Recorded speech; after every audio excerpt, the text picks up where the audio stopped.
Hello and welcome to Indy Talks, brought to you by the Hudson Independent, which is the most trusted source of local news in the river towns. My name is Barrett Seaman. My guest today is Ned Sullivan, who is the president of Scenic Hudson, a very important asset in the Hudson Valley that does an awful lot of things.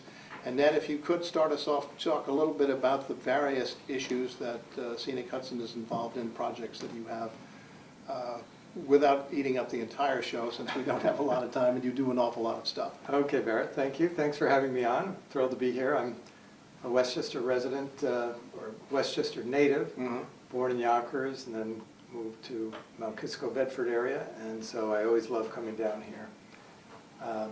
Scenic Hudson is a not-for-profit organization founded 56 years ago. We were founded in Irvington, in the Octagon House, and founded by a group of citizens who wanted to stop a power plant from being constructed on Storm King Mountain. So that was the famous case. A 17-year battle ensued to prevent the construction of that project, which would have transformed in a negative way the Hudson Highlands and marred the beauty of Storm King Mountain. But in the second year of the battle, Scenic Hudson won a very important case that established that our founders had legal standing in court to bring expert witnesses and cross-examine, introduce scientific information about the impact of the project on the river. That became the cornerstone of the National Environmental Policy Act. It's called the Scenic Hudson Decision. And every time you or I stand up at a public meeting and express our views about a project, we trace that right back to the Scenic Hudson Decision. So our role is to try to give voice to citizens throughout the Hudson Valley, though that ruling affected people all over the country, and to help shape development in a way that reflects communities' values and connects people with the beauty and inspirational power of the Hudson River. So you're into land protection?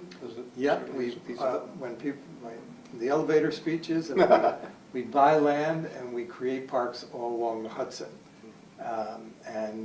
We've protected over 40,000 acres, more than 60 parks and preserves.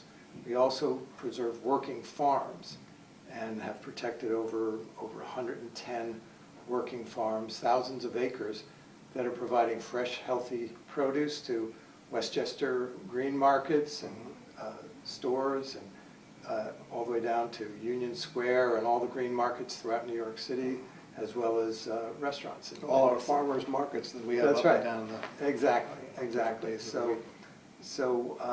And Westchester, where we were founded, but also a place where over the last 20 years we've really been highly engaged from Yonkers all the way to Peekskill. Right. A lot of our residents know of Scenic Hudson, but also know of other organizations like the Westchester Land Trust, the Riverkeeper, which is involved. Can you talk a little bit about how you interface with those different groups? You don't compete, but you probably collude, to use a word that's in practice these days. That's right. On various projects. We cooperate with the Westchester Land Trust, as we do with the land conservancies throughout the Hudson Valley. We're regional in scope, so our land conservation work spans from Westchester, from Yonkers, and then in Rockland County, and then goes all the way up to Albany and Rensselaer, and even beyond. In terms of our farmland work, we are valley-wide, not just the river towns. Right. And so we are working with all the land conservation groups, and we often bring financing to bear, both our capital as well as funds from the federal government, state government, often county government is contributing capital to farmland preservations. And then we help structure the transaction, so the farmer typically continues to own the land, but we buy the development rights. A conservation easement that says that it will forever be in open space and farmland. And then that has to be monitored indefinitely. And often the Westchester Land Trust will be the one that takes on that role of monitoring it over the long term to ensure the provisions of the easement, Right. that it's going to be protected, it's going to be in working farms, that they're going to protect the streams that run through it, that wetlands that have been given special protections are protected. Mhm. In terms of Riverkeeper, we are in the trenches or on the river together on virtually all the big battles. So we work very, very closely with them. Close coordination with my longstanding friend Paul Gallet. Who's been on this show. So. Yeah, he and I worked together at the Department of Environmental Conservation. We both spent time in Maine, and now are allies here. Our organizations, our staff people who are working on the environmental advocacy front literally have a weekly call to coordinate. Right. And we also work with Clearwater and getting both in advocacy, and we have complementary environmental education programs. I know Riverkeeper was very much involved in the planning and execution of the new bridge that's replaced the Tappan Zee. Were you involved in that as well? Yes, we were shoulder to shoulder in that process, and in our collective roles were making sure that the construction had the most minimal impact on the environment of the river, minimizing the dredging, the use of dynamite that might have impacts on sturgeon and other important species of the river, and also looking at the issue of whether the original bridge would be retained or not. Right. We are now playing, Scenic Hudson is now playing a very important role, Barrett, in creating a link, a river walk link under the Right. Mario Cuomo Bridge. Right. And I do want to talk about that because Yeah. that is something of great interest to our readership and Yeah. viewership. Because almost everybody who reads our newspaper lives somewhere pretty close to that river and are aware Right. of the stretches. So talk a little bit about the Riverwalk project, which is 51 miles altogether when it's seamless, and of course the big question is, will it ever be seamless? Well, we're working long-term on this project, and it's a project that the Hudson Valley Greenway really has taken on long-term responsibility for, and actually their enabling law gives them that as their primary mission. That's a government entity that has a board of directors and brings people together, all the organizations from Westchester to the Upper Hudson, to jointly plan both trail sections and other things that add to the beauty and quality of life of the region. And we are probably the entity, Scenic Hudson, that does actually buys land and fills in the gaps collaboratively more than anybody else throughout the entire Westchester Riverwalk area, collaborating with Westchester County, with cities and towns along the way. So examples would be the Irvington, Scenic Hudson Park in Irvington, and then helping to plan a gap, bridging a gap under the Mario Cuomo Bridge, which is the section that starts at Lyndhurst. Have you ever walked it? 2 or 3 times a week with great. my dog. It's so great. It's so beautiful, isn't it? It's a great stretch with a waterfall that's down there. That's right, those cascades, and then you get to the end, and you're looking out at the bridge, but you can't You can't get that from Yeah, here. That's right, that's where you stop. But there are homes that are right down above the railroad tracks, so how do you get through? Yeah, so we've been tasked by Governor Cuomo's team to do the engineering, to figure out how we will bridge that, and literally, and we've got to get over the railroad tracks right there at the end. So we're looking at different designs that would have a bridge right over the tracks, and then hook up with the southern end of the Tarrytown River Walk.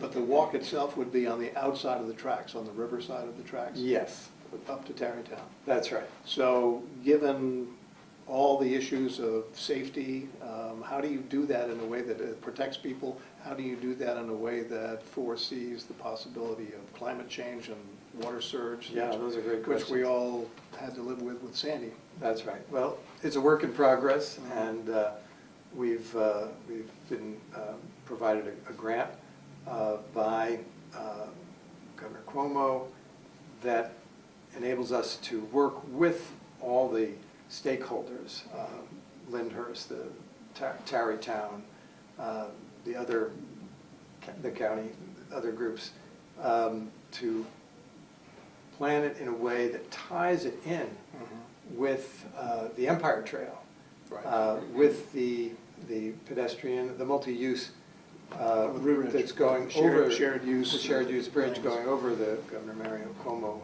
Bridge. So I don't think I'll give you an engineering blow by blow today, but let me just assure you that it's a work in progress. Like everything we do, it's collaborative. All the key stakeholders are at the table, and it's going to take some time. And you mentioned that we last saw each other at the Thursday Club, a wonderful philanthropic group based here in Westchester, and they generously provided a grant to us that will help us complete that work, and also to develop a set of commuting routes, a master plan for Sleepy Hollow and Tarrytown to get from the different neighborhoods to the railroad stations in Tarrytown. And The express buses that come across. That's right. And go to the different places. Yeah, so the idea is that how do we, provide the greatest number of opportunities for people to walk to the train station so that we are not contributing to climate change, and to have great opportunities to take in the inspirational power of the Hudson as we do it. So just going sort of town by town, areas where we've had a fairly significant impact, Barrett. You have Yonkers, where back in the mid-'80s there was a proposal to build 6 38-story towers that would have permanently blocked the public from the waterfront. And we were able to intervene and stop that, and instead to create an esplanade.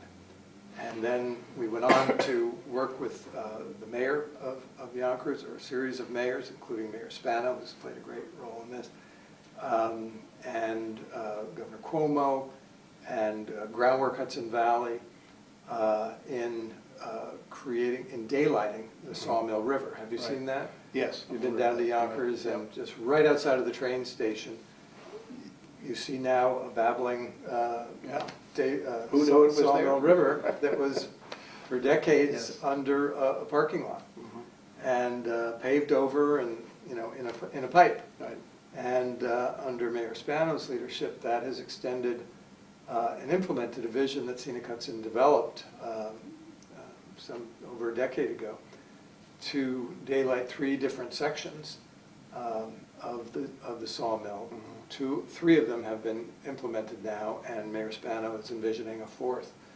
So it's terrific. It's transforming downtown Yonkers and creating these great river walks and urban parks that are educational, outdoor classrooms, places where kids can come and learn about the aquatic life, but also that human impacts can be undone and rivers restored. So moving up river, I think the next important spot is Irvington, where there's Scenic Hudson Park at Irvington. Yep. That was an industrial lumber yard. I remember it well. And we got a call from the mayor saying that somebody wanted to put housing on that site, that the village didn't feel that that was the best use, that they wanted a park, and would Scenic Hudson work with them and create that park. And so we purchased the land and then entered into a joint agreement with the village to, where they implemented the development of the park. We helped raise the money for it. And now it's a beautiful place to, where people of all ages get down and they're close to the river and they can play basketball, or there's a senior center and playground and everything. So, I mean, that's fantastic. And so that's a section. Right. And then we go up to Lyndhurst. We also, Scenic Hudson purchased this, we were going to purchase, we arranged for the acquisition of a piece of land between Lyndhurst and Sunnyside. Right. And the county stepped in and purchased it, and now I believe is constructing a trail that will link Lyndhurst with Sunnyside. Right, and that's one of those missing links. That's right. And then just below that, you have a series of big old estates that are there in what we call Matheson Park. That's right. Not to be confused with the park, Matheson Park. Right. But how do you get across that? Yeah, that's a challenge, Yeah. for two reasons. One is that Matheson Park is only for village residents. Scenic Hudson Park at Irvington is for everyone, but Matheson Park is just for village residents. So there would have to be some kind of accommodation there, or, as you say, there are those estates.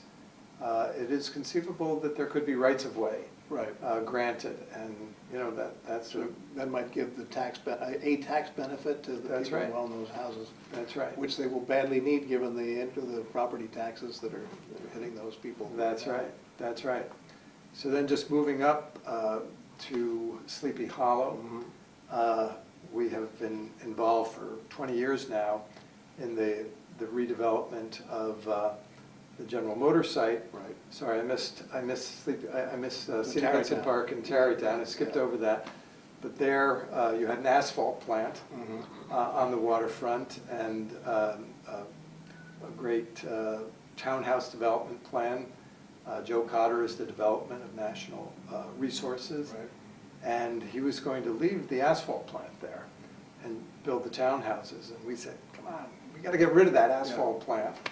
And we were able to work with the, I think it was the Cooney family, and they consolidated the asphalt plant east of the river. It was no longer needed to be on the river. Right.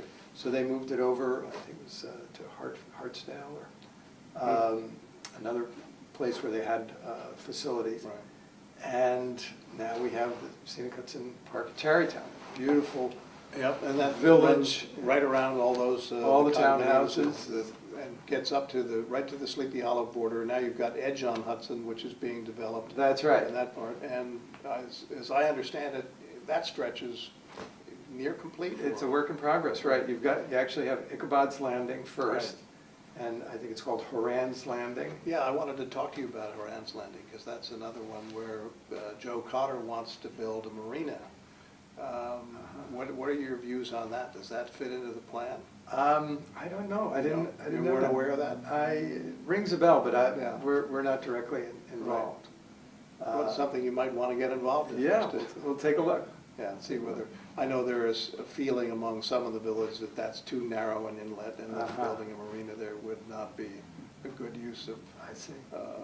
what is otherwise hooked up to the Phillips Manor thing and Kingsland Park, Right. so. Right, so then you go up to Edge on Hudson, right? And they've temporarily opened the Riverwalk there. It's unfinished, Right. but that's great, and a great idea. I think somebody who's on one of the village advisory boards, J.P. Luttrell, who lives in one of the neighborhoods there, he suggested it, and the village and the developer listened, and I think it's terrific that people can walkways up there, but eventually, you know, that'll be completed and right up to Kingsland Point Park, Right. which is a beautiful Yeah. riverfront park, Westchester County owned, managed by the village, and then you have the Catherine Davis Riverwalk Center there, which, You're working on that too, the Catherine Davis Center, right? That's right, that's right. And cooperating with T-Town there in the village. So Catherine Davis was this just wonderful philanthropist who lived in Tarrytown. I used to kayak with her. I took her kayaking until She was about 100 years old. 105. 105, she was still out kayaking Wow. with me on the river. A real inspiration and very generous, and she contributed to the Scenic Hudson Park in Tarrytown, and she dedicated significant funds to redevelopment of the old bathhouse and turning it into that Riverwalk Center, and as did many other members of the community. But right next to that, as a result of the permitting process for Edge on the Hudson, there is going to be a buffer. There is going to be a park that will basically expand Kingsland Point Park and provide a buffer between the new development and Kingsland Point Park and the Catherine Davis Riverwalk Center. Wow. So that'll be very nice. The mayor of Sleepy Hollow has Ken Ray, yep. that's right. He's convened different advisory committees that my staff member, Amy Casala, is serving on, and Sleepy Hollow and Tarrytown are working together on a whole trails master plan. Right. So it'll be the Riverwalk, but it'll also take in historic Hudson Valley's Phillips Manor, and how do you get up to the Sleepy Hollow Cemetery, and then extend up north of Kingsland Point Park and the train station. And the village has done a beautiful job of extending a river walk north there. Have you walked up I haven't there? been on that stretch of it yet. It's no. terrific. Really? It's really nice. They have benches and everything. It's really excellent. Good. Yeah. Another place for me and my dog to go. Yeah, that's right. I highly recommend it. So you get the drift. It's section by section, and it's a work in progress. Kendall on the Hudson was for years a challenge. I believe that there is now a route through a neighborhood south of there that you can go through. I'm not familiar with that. I know that once you get up to Kendall and the Phelps complex, Right. you do have a walkway along there that connects into the Rockwood Exactly. property. Exactly, and so that opens up to the whole Rockefeller Park Preserve, Rockefeller State Park now, which is just spectacular. Yes. So it's section by section. Up in Peekskill, that's our northernmost park in Westchester. We have Scenic Hudson Park in Peekskill.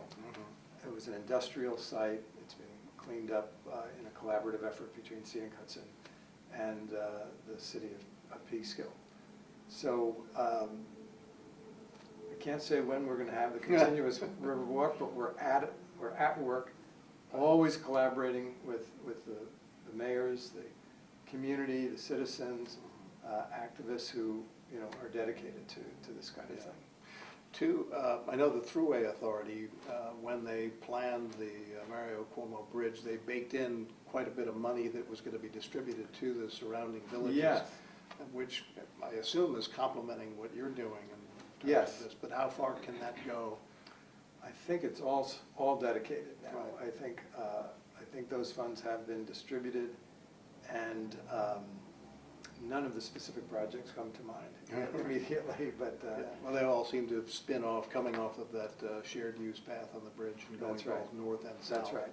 That's right. But we're in a period that's very exciting, and I have to give Governor Cuomo a lot of credit. He really gets the whole idea of linking up these trails, giving people access to the Hudson. We have the Empire Trail, his big project that will go from New York City all the way to Albany, then west on the Erie Canal, Mhm. all the way to Buffalo. Right. And then, but also from Albany, it'll have a leg that goes north all the way to the Canadian border. Wow. So- Plattsburgh and beyond. Yeah, exactly. So he set a date, I think it's December 2020, he wants it complete. And people are working, throughout the state to make this happen. Yeah. And so we're fortunate that we have people like him who have that kind of vision, working with the Westchester County Executive, working with the mayors. All of them get it. Yep. And working with Scenic Hudson and our partners. Right. Let's take that chunk we started talking about at first, which is connecting under the new Mhm. bridge up to Tarrytown there, running outside of the tracks. How much does a stretch like that cost in total? Not just your engineering costs, but the actual construction? How much money will have been spent by the time that is operating? We don't have a hard estimate, so I hesitate to do it, but it will be tens of millions of dollars. So we see, these major infrastructure projects throughout the valley do cost money. Walkway over the Hudson, have you ever been up there? No, I have not. You got to try it. Yeah. You can get on the train Mhm. in Tarrytown and go all the way up to Poughkeepsie, get off the train and do I've it. seen it but I've not been across it. Yeah, so that's fantastic. That was over $30 million. Wow, yeah. So that's probably not out of the ballpark, but So what the citizens of the villages want to know is how much are they going to have to pay for that? Tens of millions of dollars that's going to go into it.